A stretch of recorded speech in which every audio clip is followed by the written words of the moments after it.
Vamos a hablar ahora de la historia. ¿Cómo nació Ciudad de México? Bueno, la Ciudad de México tiene su antecedente en lo que se llamó la Gran Tenochtitlan, que incluso, como dijo el poeta, por los siglos de los siglos nunca acabará la fama de México Tenochtitlan. La fama y la importancia, es decir, esta ciudad indígena que fue edificada en medio de un lago, que es el antecedente directo de la Ciudad de México actual. Es decir, es la ciudad indígena que encontraron los españoles a su llegada y que decidieron conquistar, ¿no? Para después, sobre sus ruinas, edificar pues lo que tenemos hoy, ¿no? Esta Ciudad de México, que parte justamente del centro, que era, digamos, la parte poniente del lago de Texcoco, donde los antiguos mexicanos encontraron una señal que les había dicho debían encontrar el dios Huitzilopochtli, el dios Sol, el dios de la guerra, y que les dijo que tenían que encontrar una águila devorando una serpiente parada en un nopal, en un cactus.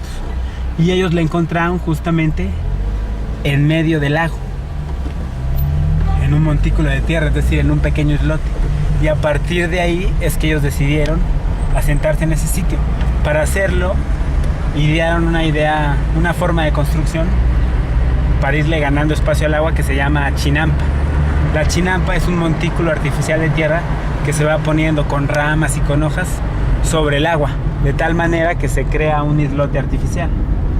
Y sobre esos islotes fueron edificando construcciones, plantando sembradíos, y de esa manera le fueron ganando espacio al agua.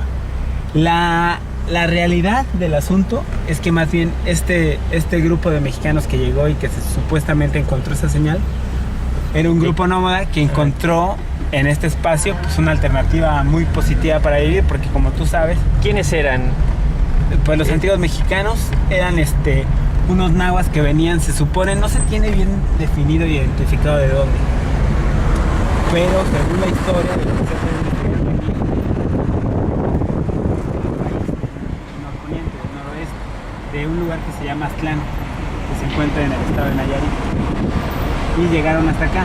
Obviamente cuando ellos llegaron a las orillas del lago, pues como estamos hablando de tierras muy muy ricas, que incluso hace miles de años ya habían tenido asentamientos de gente, pero gente que tuvo que huir después de que uno de los volcanes que está aquí cerca, el Xitle, hizo erupción.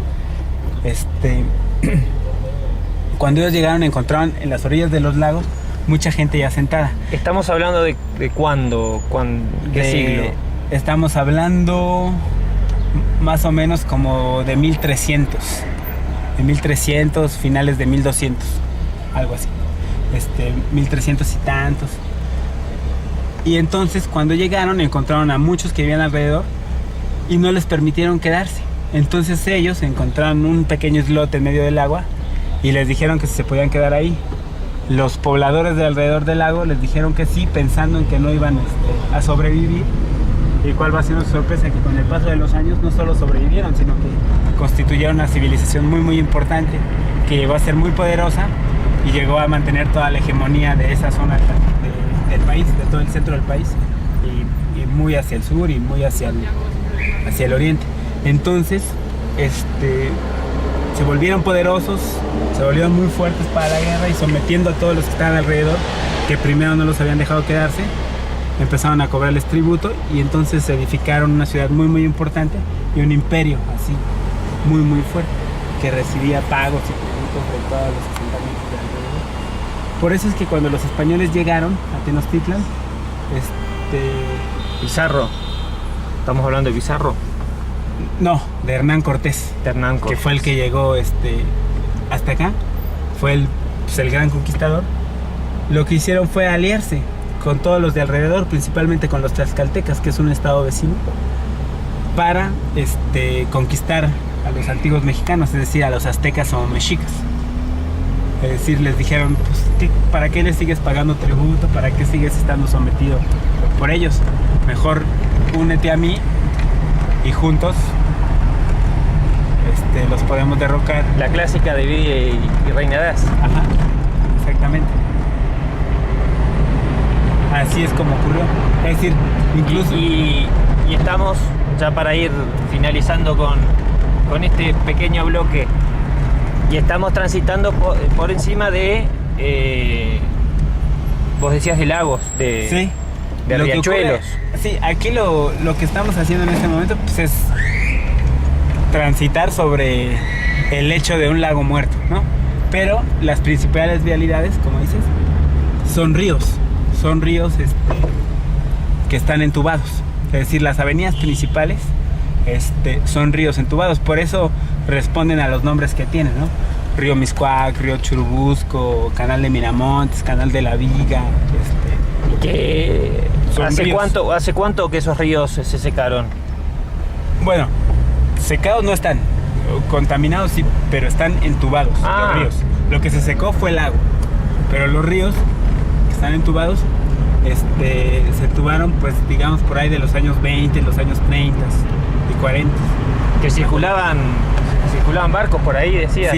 Sí, en algunos canales importantes. Es decir, esta ciudad, al ser edificada, te explicaba yo que se edificó sobre chinampas, es decir, como cuadriculando el espacio, poniendo montículos de tierra en forma cuadriculada y dejando canales para poder transitar por agua. Entonces, algunos más anchos, algunos más estrechos. Los más anchos, que eran avenidas o calzadas importantes, algunos subsistieron hasta hace todavía 80, 90 años, ¿no?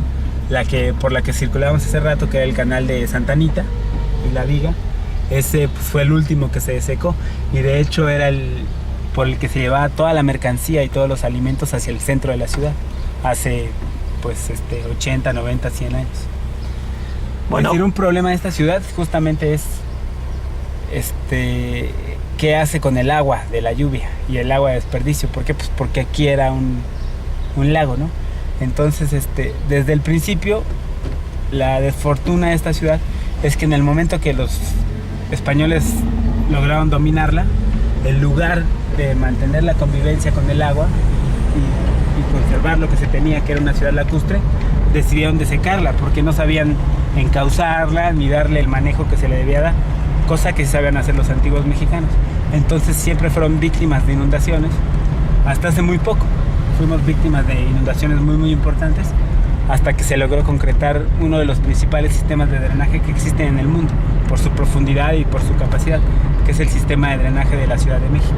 Lo que está ocurriendo ahora es que la ciudad, por su peso y porque está sobre un suelo fangoso, se hunde. Entonces el drenaje se hunde y las salidas que están en las afueras de la ciudad que están quedando arriba. Entonces cada vez es muy difícil sacar el agua de la lluvia, por ejemplo, porque al momento que llueve mucho hay que sacarla, pero hay que sacarla con bombas muy potentes para que pueda salir, porque las salidas se están quedando arriba. Es muy loco. Y otro problema de la ciudad justamente pues es el agua. O sea, llueve mucho, pero esa agua que llueve se va a ese drenaje donde están las aguas sucias de la ciudad y perdemos toda esa agua buena que cae del cielo, porque ya no se filtra a los acuíferos, porque lo que tenemos es concreto y luego el drenaje por donde se va y lo sacamos de la ciudad. Entonces es una cuestión muy complicada que después más adelante vamos a platicar. Bueno, seguimos por Timbola 96.9 desde México, octubre del 2013. Ya regresamos.